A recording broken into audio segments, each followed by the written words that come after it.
Welcome to my channel. इस book का हम तीसरा अध्याय पढ़ने जा रहे हैं, वैदिक के सुभाषित साहित्य का।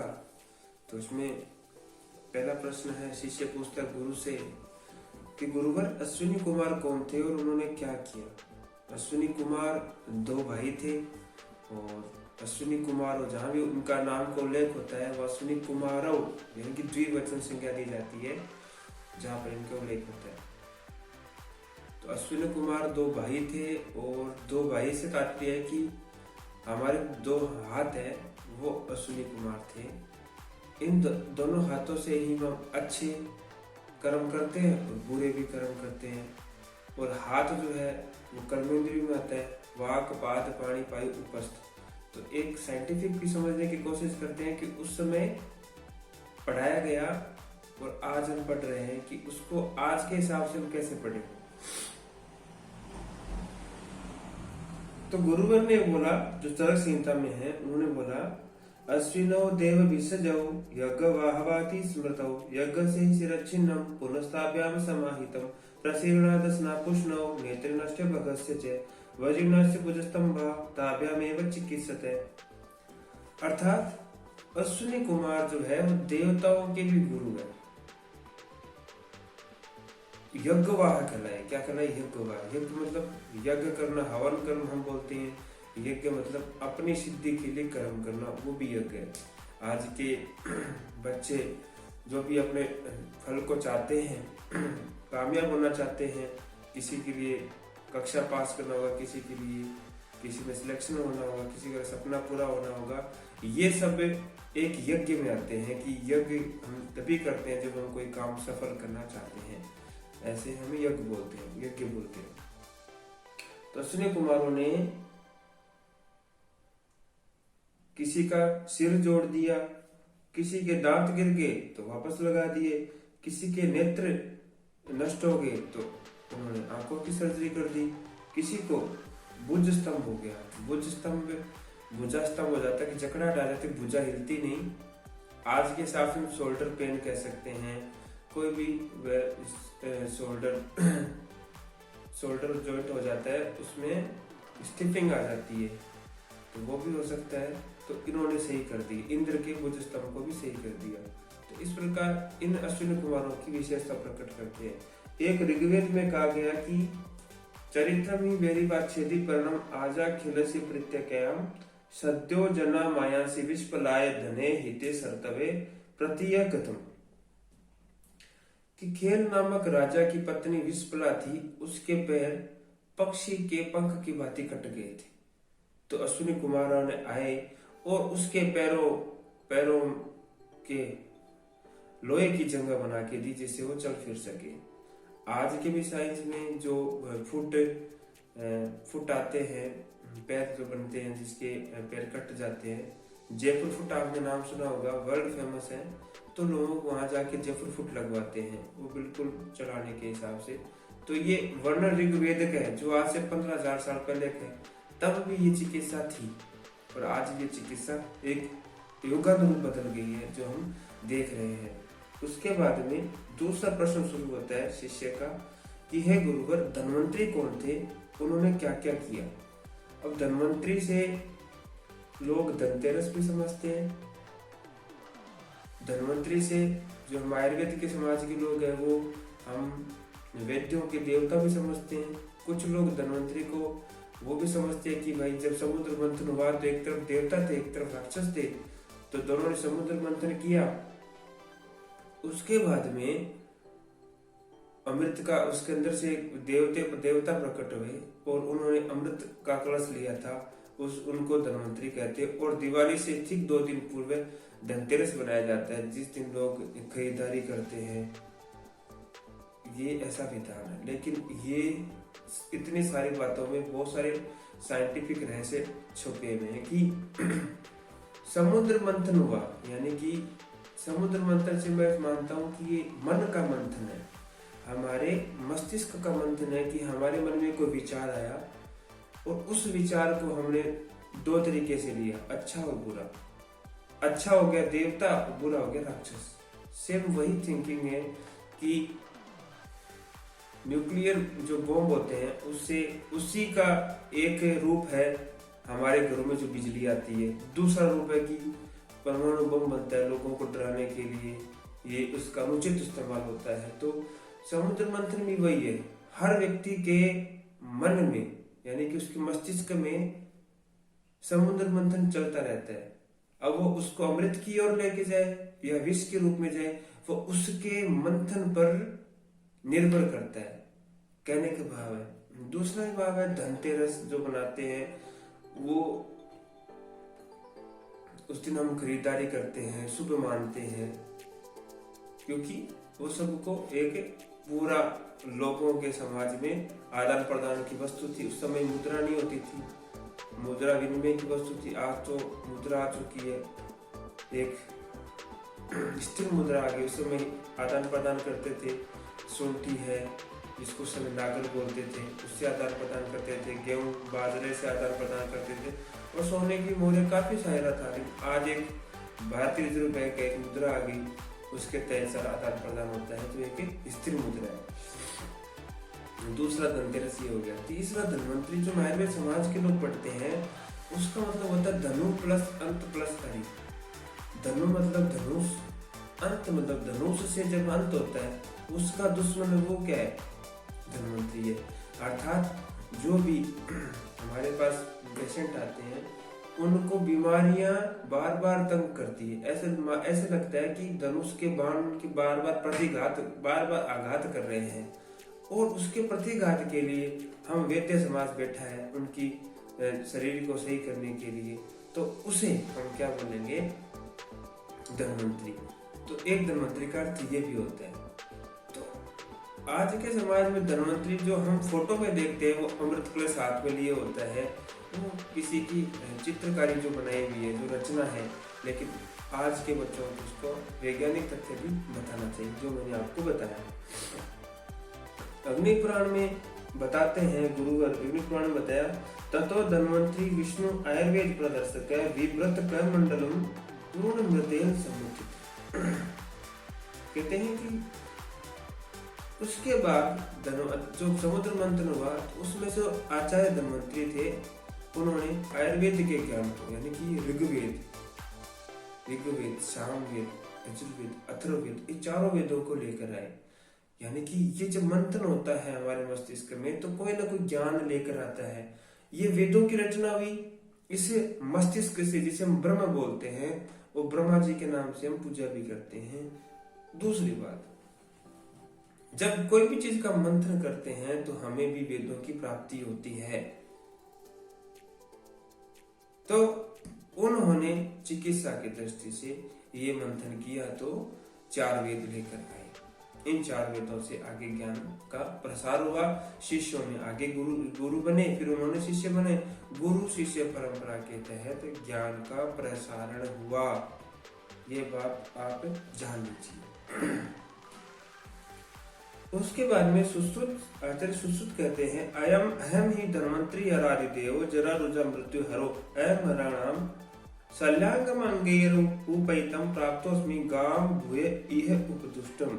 उन्होंने कहा, मैं देवताओं की व्याधियों को नष्ट करने वाला हूँ, और मैं शल्यांग और शल्य के अंग यानी कि सर्जरी का उपदेश करने के लिए उत्पन्न हुआ। अब यहाँ शल्य का नाम क्यों आया, सर्जरी का नाम क्यों आया? हम सोचते हैं कि पूरे फिजिशियन भी तो होते हैं, क्योंकि शल्य तंत्र जो सुश्रुत संहिता लिखी गई है, वो मुख्यतः शल्य यानी कि सर्जरी पर लिखी गई है। और शल्य के जो हमारे सर्जरी के मूलतः जो प्रतिष्ठा है, वो कौन, आचार्य सुश्रुत, उनका नाम सबसे पहले आता है। और वो आयुर्वेद में सबसे पहले उन्होंने प्लास्टिक सर्जरी का बताया, वर्णन बताया, जो काफी बच्चों को पता भी है, तो वो बताया। फिर सुश्रुत संहिता बोलता है कि धन्वंतरी धन्ववृताम वरिष्ठम अमृतोद्भवम चरणावु संग्रह सुश्रुत परिपृच्छति। उस समय जो सुश्रुत थे, आचार्य सुश्रुत ने भगवान धन्वंतरी के दर्शन किए और उनके पैर छूकर उनको प्रणाम किया। ये धन्वंतरी के बारे में वर्णन मिलता है। फिर तीसरा प्रश्न था शिष्य का। शिष्य ने पूछा, गुरुवर मन, वाणी और शरीर के दोषों को किसने हरण किया? मन के दोष। तो गुरुवर बताते हैं, पातंजलि महाभाष्य चरक प्रति संस्कृतई मनोवाक काय दोषाणाम हत्रई अपहिपिते नमः। यह आचार्य चक्रपाणि ने बताया कि जो मन के दोष है उसके लिए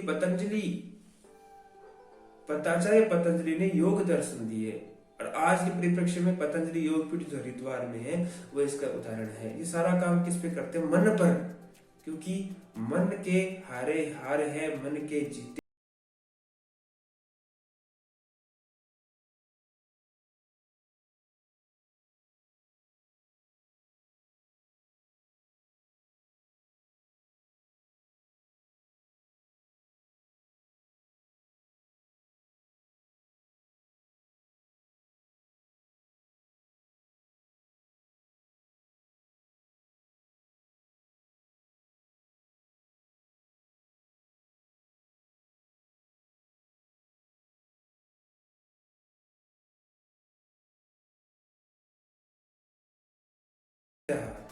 धारणा, ध्यान, समाधि, ये 8 अवस्थाएं होती हैं।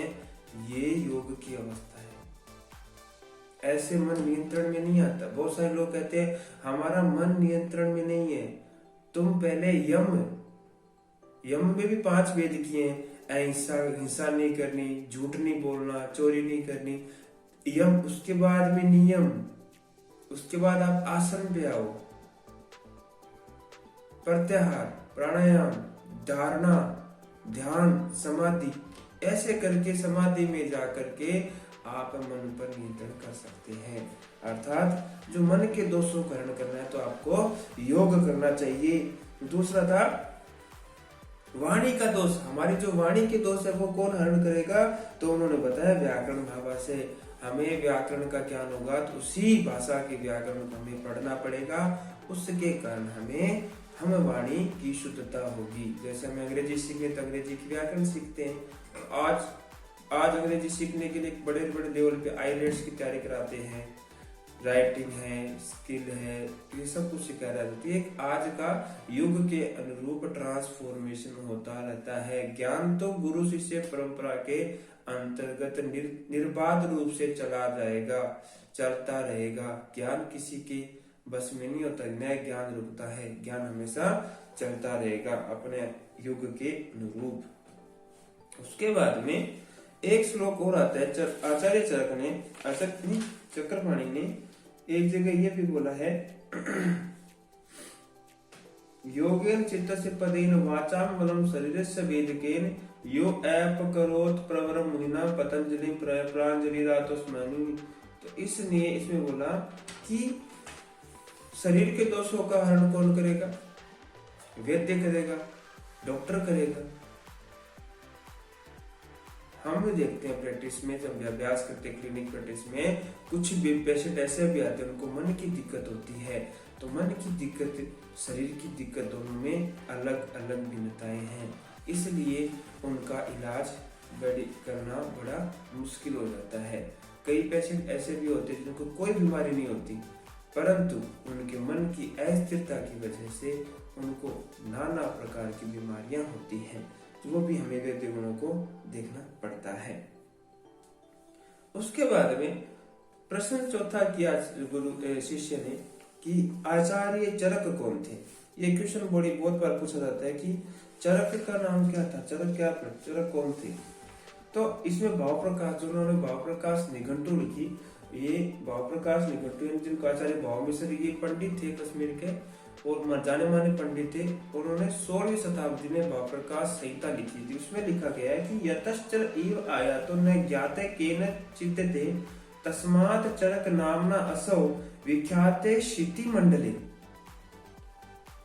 कि कहते हैं कि जो चरक थे वो विशिष्ट ब्रह्म बुद्धि, इंटेलेक्चुअल पावर, प्रॉपर्टी, वो जो इंटेलेक्चुअल प्रॉपर्टी वाले थे और इस धरातल पर आए। वो इन्होंने किसी को दिखावा नहीं कर, अपना काम किया और ये गुप्तचर के रूप में रहे।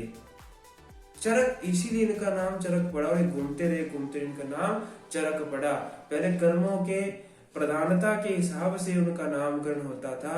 आजकल नामकरण पहले होता है, कर्म तो हो या ना हो, इसमें भी हमें ध्यान रखना होता है। उसके बाद में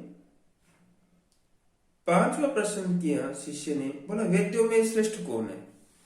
तो हरित संहिता में लिखा गया है, यथा सिंहो मृगेंद्राणाम यथा अनंतो भुजंग में देवानाम च यथा शंभु तथा आत्रेय अस्ति वेद्य की। उन्होंने बताया जिस जंगल का राजा शेर होता है और सांपों का राजा अनंत नाग होता है और देवताओं का राजा महादेव होता है, उसी प्रकार वेद्यों में सबसे श्रेष्ठ है पुनर्वसु आत्रेय। उसके बाद में अगला प्रश्न किया, काश्यप कौन थे? तो मार्कंडेय पुराण में लिखा है, ब्राह्मण स्तनयो यो भूत मरीचिरीति विद्युतः कश्यपस्तस्य पुत्र भूत कश्यपानात् से कश्यप है, कि ब्रह्मा जी का पुत्र मरीचि नाम से विख्यात हुआ। ब्रह्मा जी का पुत्र था, मरीचि नाम से विख्यात हुआ और उसका पुत्र कश्यप है। उसका पुत्र कश्यप है और वह सूरापान करता था, इसलिए कश्यप कहलाया। उसका नाम कश्यप था, यानी कि वो ब्रह्मा जी का पोता हो गया, यानी पुत्र हो गया। उसके बाद में अंतिम प्रश्न है, वेदों की महत्व बताइए गुणों के अनुरूप। तो बताते हैं, एक अत्रिकृत युगो वेद्य हो द्वापरे सुश्रुत स्मृतः कलौ वाग बटा नामा च गरिमा अत प्रतिशते, कि जो कृत है सतयुग में पुनर्वसु आत्रेय की महत्व बताया गया है, द्वापर में सुश्रुत संहिता का महत्व बताया गया और कलयुग में अष्टांग हृदय आचार्य वाग्भट की महत्व बताया गया है। ये तीनों संहिताएं जो बीएमएस जो पाठ्यक्रम होता है पूरे हिंदुस्तान में, जो आयुर्वेदाचार्य की जो डिग्री होती है बीएमएस, उसमें प्रथम जो वर्ष होता है, फर्स्ट ईयर होता है, उसमें अष्टांग हृदय सूत्र स्थान के 30 अध्याय पढ़ाए जाते हैं। सेकेंड ईयर थर्ड ईयर में चरक संहिता के दोनों पाठ होते हैं और अंतिम वर्ष में सुश्रुत संहिता का पाठ्यक्रम कराया जाता है। इस प्रकार ये तृतीय अध्याय संपूर्ण हुआ। बहुत बहुत धन्यवाद।